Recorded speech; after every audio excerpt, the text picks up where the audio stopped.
First of all, notice that Helen stands out on the picture on the right, which is actually the front cover, because of the color contrast.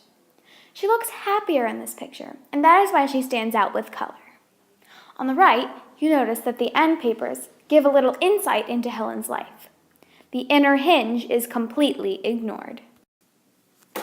In this picture, Helen looks smaller because of the illustrator's use of color.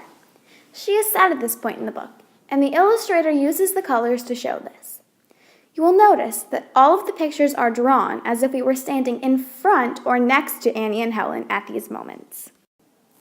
You notice that the illustrator's use of color on Helen makes her blend in more and seem smaller. In this picture, Helen stands out because of the color of her hat. The color the illustrator chose to use makes your eye be drawn to Helen. The butterflies show that Helen is happy. Everything in this picture is bright and cheerful. In this picture, the gutter is completely ignored, like the other pictures. The spacing of the words is satisfying to a reader because the words that relate to one picture are beside that picture.